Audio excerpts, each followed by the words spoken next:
Hello friends, ಈ ಸಲ ಮಳೆಗಾಲ ಮುಗಿದ್ರೂ ಕೂಡ ಆಗಾಗ ಮಳೆ ಬರ್ತಾನೆ ಇರುತ್ತೆ.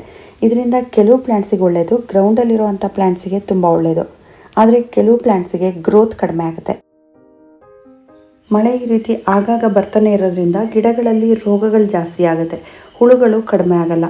ಬಸವನ ಹುಳು ಇಷ್ಟೊತ್ತಿಗಾಗಲೇ ಕಡಿಮೆ ಆಗಬೇಕಾಗಿತ್ತು, ಆದರೆ ಇವಾಗ ಪದೇ ಪದೇ ಮಳೆ ಬರ್ತಾ ಇರೋದ್ರಿಂದ ಬಸವನ ಹುಳುಗಳು ಕೂಡ ಗಿಡಗಳಲ್ಲಿ ಹಾಗೇ ಇದೆ.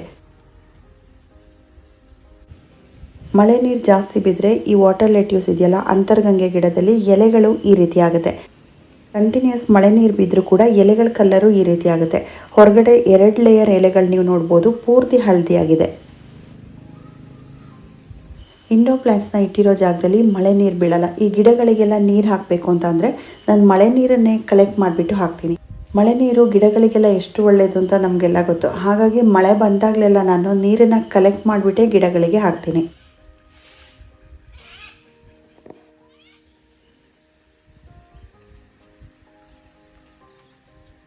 ನಾನು ಕೆಲವು ಗಿಡಗಳನ್ನೆಲ್ಲ ರೀಪೋರ್ಟಿಂಗ್ ಮಾಡ್ಕೋಬೇಕು ಅಂದ್ಕೊಳ್ತೀನಿ. ಅಷ್ಟರೊಳಗೆ ಮಳೆ ಬಂದು ಮಣ್ಣೆಲ್ಲ ಒದ್ದೆ ಆಗುತ್ತೆ. ಒದ್ದೆ ಆಗಿರೋವಂಥ ಮಣ್ಣನ್ನು ತಗೊಂಡು ನಾವು ರೀಪೋರ್ಟಿಂಗ್ ಮಾಡೋಕ್ಕಾಗಲ್ಲ. ಮಳೆ ಒಂದು ಸಲ ಬಂದರೆ 2-3 ದಿನದ ತನಕ ಆ ಮಣ್ಣು ಡ್ರೈ ಆಗಲ್ಲ. ಹಾಗಾಗಿ ಇನ್ನೂ ಕೆಲವು ಗಿಡಗಳದ್ದು ರೀಪೋರ್ಟಿಂಗ್ ಪೋಸ್ಟ್ಪೋನ್ ಆಗ್ತಾನೇ ಇದೆ.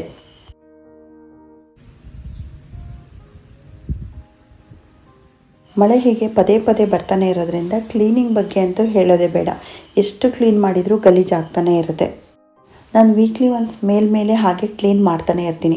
ಒಣಗಿರೋ ಎಲೆಗಳನ್ನ ತೆಗೆಯೋದು, ಎಲ್ಲೋ ಆಗಿರೋ ಎಲೆಗಳನ್ನ ತೆಗೆಯೋದು, ಈ ರೀತಿ ಮಾಡ್ತಾನೆ ಇರ್ತೀನಿ. ತಿಂಗಳಿಗೆ ಒಂದು ಸಲ ನಾನು ಡೀಪ್ ಕ್ಲೀನಿಂಗ್ನ ಇಟ್ಕೊಳ್ತೀನಿ.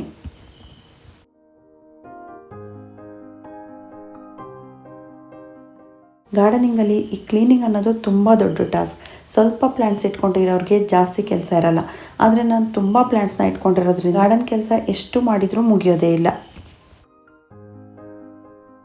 ಯಾವ್ಯಾವ ಗಿಡಗಳಿಗೆ ಮಳೆ ನೀರು ಡೈರೆಕ್ಟಾಗಿ ಬೀಳ್ತಾ ಇರುತ್ತೆ ಅಂಥ ಗಿಡಗಳಲ್ಲಿ ಏನಾಗುತ್ತೆ, ಪಾಟಿನ ಮಣ್ಣು ಗಟ್ಟಿಯಾಗಿರುತ್ತೆ. ಮಳೆ ನೀರು ಬಿದ್ದು ಬಿದ್ದು ಆ ಮಣ್ಣು ಕಾಂಪ್ಯಾಕ್ಟ್ ಆದಂಗೆ ಆಗಿರುತ್ತೆ. ಅದನ್ನು ನೋಡಿಕೊಂಡು ಯಾವ್ಯಾವ ಪಾಟಲ್ಲಿ ಮಣ್ಣು ಗಟ್ಟಿಯಾಗಿದೆ ನೋಡಿಕೊಂಡು ಆ ಮಣ್ಣನ್ನು ಕುಬುಕ್ಬಿಟ್ಟು ಲೂಸ್ ಮಾಡ್ಕೊಳ್ತೀನಿ. ಪಾಟಲ್ಲಿರೋ ಮಣ್ಣು ಸಾಫ್ಟ್ ಆಗಿದ್ದಷ್ಟು ಗಿಡಗಳಿಗೆ ಒಳ್ಳೆಯದು. ಬೇರ್ಗಳಿಗೆ ಆಕ್ಸಿಜನ್ ಸಿಗುತ್ತೆ, ಬೇರ್ಗಳಿಗೆ ಗಾಳಿ ಆಡೋದಕ್ಕೆ ಹೆಲ್ಪ್ ಆಗುತ್ತೆ. ಮಣ್ಣು ತುಂಬ ಗಟ್ಟಿಯಾಗಿದ್ದರೆ ಗಿಡದ ಗ್ರೋತ್ ಕೂಡ ಕಡಿಮೆ ಇರುತ್ತೆ. ಹಾಗಾಗಿ 15 ದಿನಕ್ಕೊಂದ್ಸಲ ನಾವು ಆ ಮಣ್ಣನ್ನು ಲೂಸ್ ಮಾಡ್ತಾ ಇರಬೇಕು. ತಿಂಗಳಲ್ಲಿ ಒಂದ್ಸಲ ನಾನು ಈ ಗಿಡಗಳನ್ನೆಲ್ಲ ಕ್ಲೀನ್ ಮಾಡೋಕ್ಕೆ ಇಟ್ಕೊಳ್ತೀನಲ್ಲ, ಆವಾಗಲೇ ನಾನು ಕಾಂಪೋಸ್ಟ್ನ ಕೂಡ ಹಾಕ್ಕೊಳ್ತೀನಿ. ಕಾಂಪೋಸ್ಟ್ ನಾನು ಯಾವಾಗಲೂ ಮನೆಯಲ್ಲಿ ಮಾಡಿರೋ ಕಾಂಪೋಸ್ಟ್ನೇ ಹಾಕೊಳ್ಳೋದು. ಅಗ್ರಿಕಲ್ಚರಲ್ ವೇಸ್ಟ್ ಮತ್ತು ಕಿಚನ್ ವೇಸ್ಟಿಂದ ಮಾಡಿರೋ ಅಂಥ ಕಾಂಪೋಸ್ಟ್ ಇದನ್ನೇ ನಾನು ಹೆಚ್ಚಾಗಿ ಎಲ್ಲ ಗಿಡಗಳಿಗೂ ಹಾಕೋದು. ಹೂ ಬಿಡೋ ಅಂಥ ಗಿಡಗಳಿಗೆ ಮಾತ್ರ ನಾನು ಹೊರಗಡೆಯಿಂದ ತಂದಿರೋ ಫರ್ಟಿಲೈಸರ್ನ ಹಾಕ್ತೀನಿ.